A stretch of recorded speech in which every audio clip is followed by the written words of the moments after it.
Alyssa. And I'm Miss Teresa. And welcome back to another month of our book talk. So this month we got to read... We got to read Curse of the Night Witch, Emblem Island by Aster. So this is the first in a series, and I think we both really liked it, right? Yeah, this is... I have to say that so far in 2021, this is one of my favorite books. I really liked it too. I really liked Maya and the Rising Dark as well. But Oh, I agree. yeah. It was really good. It was really a fun surprise at how good it was. I went into this book not really knowing anything about it, but it kept me at the edge of my seat from the very beginning all the way to the end. Like, For sure. I wanted to know what was happening to not only the people, the main characters, but like the whole island. Yeah, how was it formed and all that. Exactly. So let's just jump right in, and we couldn't pick a favorite character. So I think we should just go through all three main characters because they were all so great. Yes. So first is Engle. Oh, wonderful. So funny. I really was able to connect with him because I too am hungry no matter the situation. Yes, I agree, because I was thinking when he's always like, wanting to eat or snack on things, I'm like, that would be me. It's a long journey. Like, do we have enough supplies? I'm gonna need some trail mix on this, journey. So yeah, I agree. I really also liked that he was passionate about certain things. He really liked animals, and so he was able to use his background knowledge to help everyone on their journey. Yeah, I remember when they're in like the jungle and Taurus is like, I saw a turtle, and he's like, oh, a red-backed. Like, he knew all the names, all the scientific names. It was when Taurus like, oh, what kind of flower is this? He's like, no, that's skin. Yeah, that's not a flower. That's not a flower. That's not skin. a plant. That's skin. Yeah. He was great. Yeah. Melda, which was Okay, so here's the thing. When it came to Melda, I wasn't sure I was gonna like her at the beginning. I thought that, oh no, they were going to make someone who was going to be just the smarty pants in the group. That she wasn't going to be... That she wasn't going to have any flaws. Exactly. But I think they did a really good job of completing her character arc, I guess. We find out that the reason she's kind of a know-it-all in class is because she kind of has to be. Her family situation is pretty dire. Yeah, she needs to be able to get good grades in school so that she can get a job to help her family. You know, her dad works in the mines and he's hurt his back. Mm-hmm. She's got 5 little brothers and they're all really sick. So you see Tor describe her clothes as being like fancy or rich looking. She makes all of her clothes. Yeah. She makes not only her clothes, but clothes for her family. Mm-hmm. Like, so she knows how to make them look nice and last a long time. So I think they did, you're right, a good job at developing her from not just the know-it-all in the class or the kind of rival to Tor. I think a lot of times in children's fiction, they make people rivals, but they don't explain the background that each person has. Each person's coming from a different perspective, a different, life they're living. Mm-hmm. So I really enjoyed that Melda had a I appreciated that they developed her more, that they gave her knowledge that could help the group, but it was based in stuff that she had learned beforehand. Yeah. So I did like that. Also, when they get cursed, all of them are cursed. That was a very much like, oh, I can totally see myself being cursed. Like, I would have gotten cursed too. If my best friend shows me a mark on their hand and I'm like, oh my gosh, like, let's rub it away, see, okay, yeah. Or I can see myself too. If I see someone who's like, oh, they have something, poke. I'm gonna be cursed. So I was like, okay, that made sense to me. Yeah, absolutely. And I liked how they work together. A lot of, you guys all know friendship. She likes friendship. But here's the thing, like, they didn't all really start out as like friends. No. Like, Melda's kind of a unknown presence in this group that are going on this adventure. And I still liked how they, even though they came from different perspectives, they worked together to get, like, because, they're dying. And so they need to figure out how to get to the Night Witch in as quick as a way possible. Well, speaking of their dying, the reason why they're dying is because Tor. Tor Luna is the main character, and I thought he was a really great main character. I did too. If you've watched any of our other videos, you know that I usually pick the side characters. I don't really pick the main characters. I thought Tor did a really good job of figuring out that I feel like the whole journey, you watch him grow up. You do. He starts off the tale with not really liking the emblem that he's given. He doesn't want the power to be a leader. And he can't see past that. He can't. And he doesn't want his life. He thinks his lifeline. He thinks it's boring. He wants adventure. But I don't think he realizes that adventure doesn't mean riches and glory all the time. Sometimes it means being scared and losing things and being hurt. Starving. Yeah, all these hard things that go along with what is considered an adventure.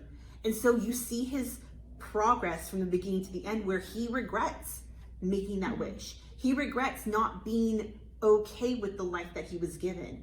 That not understanding when his mom said, it's okay to have a boring life. It's a safe life, you know? And it was really interesting to see that character. Yeah, I think they do a really good job of, I think Tor accepting his responsibility and saying like, you know, this is my fault. I put my friends in this dangerous situation, which you don't always see that in kids' books, like a 12-year-old taking full responsibility that they've put this into motion. So I thought that was a really cool aspect. Yeah, I think she put in there. I think he also asked some tough questions that sometimes I don't think that, you know, tweens or kids ask. Like, when you see in adventure books, you see them like, okay, fight the monster, you know, kill the monster, and you're the hero. Tor asks the hard question, like, is that still okay to kill the monster? Yes, the Night Witch is evil, but you're still killing someone. And I thought that was a really good point that he brings up. Like, how can you live when you hurt someone else? Yeah. I just thought it was really good. Yeah, it's a really good explanation of how like good and evil, it's not that simple. Yeah, it's not always black and white. Yeah. So we love the characters. We couldn't get that. So how about something that you thought was one of your favorite aspects of the book? Okay. I loved the basically origin stories of the monsters. I thought that was very interesting. I like that each monster is explained. That was one of your critiques. Yes. For January. So if you guys watched our video from the Magnificent Monsters of Cedar Street, you know that it's a book within a book. So at the very beginning of it, you have the glossary explaining all the monsters. But then you don't meet the monsters, or you don't meet all of them later on in the book.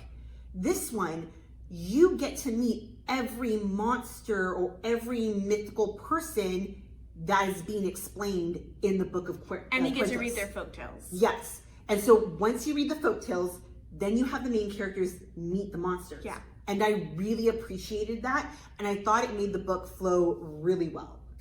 Yeah, I thought that was an awesome addition. I totally agree. What about you? For me, I really like the Book of Quentos, which is like their mythology book. That was how they figured out how to find the Night Witch. They were smart enough to realize that, you know, there's a little bit of truth in every myth in here. Maybe we can like plot our travel that way, which I thought was really cool.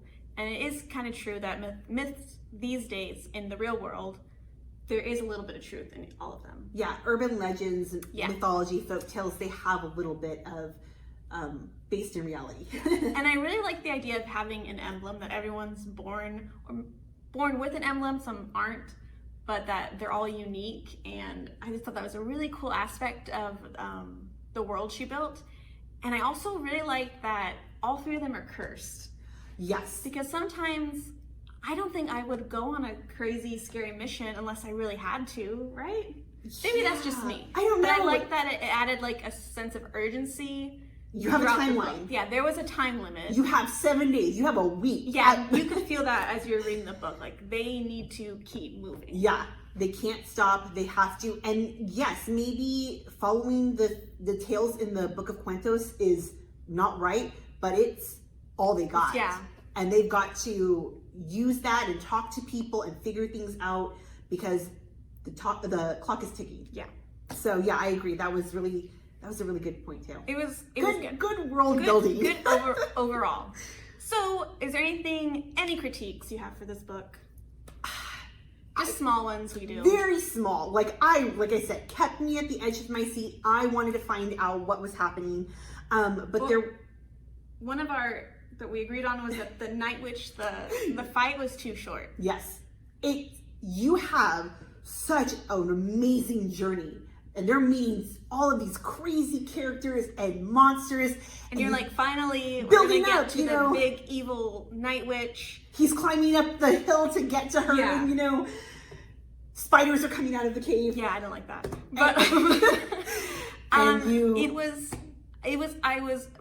I like that she's not totally evil because yes, there's very few people in the world that are just completely evil.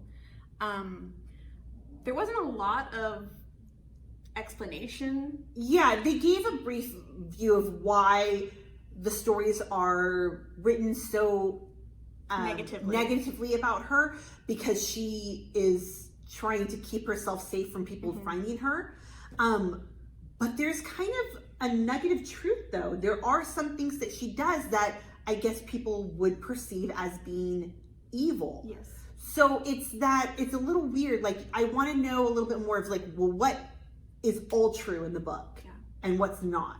And then when her and Tor clash and have a fight, it feels really like quick compared to some of the other monster trials they went through. Yeah. It's not a bad thing. It's that not was just a bad something thing, that but it's jumped just out at me. Easy that she, he thinks he's winning and then she just crushes the. Yeah. So that was a small thing. For me, it was the parents showing up at the end. Yeah. I was like, where did they? I would agree. It seemed a little left field. I mean, yeah, and you don't know how they got there. There's no how did they follow? Did they also figure out the book? I mean, I guess the mother has the original version, or maybe they're just following. Like, have you seen 3 kids traveling by themselves? I know, but how did they get? But then when they go down the slide, yeah, it was a lot that a little bit of a plot hole. Yeah, that was the only small thing. I mean, if you're really gonna question it, but it was nice that they all were able to travel back home though, using the little token. Again, it wasn't a bad thing. It was a question we had. Yeah. So would you read another book? Yes, I would. I love the characters. I love the world that is built. And I want to know, like, we know that a darkness is coming. It's growing. Evil is on its way. And so what does that mean for Tor and his friends? Well, if you read it, you know it ends with a huge cliffhanger. Yes. And luckily, the next book is coming out in June, and it is entitled Curse of the Forgotten City. Okay. And we find out what's going on. It picks up right after. I'm excited. I really want to read it. Yeah. And I would absolutely, I want to read the next book. So that's my answer. So, of course, now we have some recommendations for kind of similar books you might want to read if you need something to get you to June. Yes. So if we're going with getting a power and going on an adventure, we have Ice Wolves by Amy Kaufman. And this right here is a book about 2 twins, and they both take on different elemental forms. One takes on a wolf, one takes on a dragon. Kind of like emblems. Yes, kind of like emblems. But the sad thing about this is that wolves and dragons don't get along. So one of the twins gets taken by the dragons, and the other one has to go enlist in school to figure out how he can save his sister. And so this is an unforgettable story about finding one's place in a sharply divided world. Very similar themes. So the next one we have is Girl Giant and the Monkey King by Van Hong. So a really awesome title. Who wouldn't want to read this? But this is about 11-year-old she's keeping a secret. She's like super strong, like Superman strong. Oh my goodness. But she doesn't want to be strong. So after she accidentally releases the Monkey King, who is like a legendary trickster god, she makes a deal with the Monkey King that if she helps him get back his magical staff, he'll take her super strength away. Oh, okay. So it's kind of like how Tor is wishing away his emblem. she's wishing away her superpower, and I'm sure things get a little bit messy. Let's check that one out. And there's also a sequel to this one coming out as well. And then for May, we have A Wish in the Dark by Christina Soontornvat. So this one is I'm really excited to read this one. So it's about a boy named Pong who was born in a prison. Okay. And so he has never known freedom. That's where he's always been. So when he escapes from prison, he is kind of shocked that freedom outside isn't as what it's chalked up to be. And it's also about Knock, who is the prison warden's perfect daughter, and she is bent on tracking down Pong. But as she tracks him, she uncovers secrets that make her question the truth she has always held dear. So it's a little bit different than what we've read before, but it looks really good, and I'm really excited. Sounds really interesting. Okay, so hopefully we'll see you guys next month with A Wish in the Dark. Thanks for checking it out. We'll see you guys soon. Bye. Bye.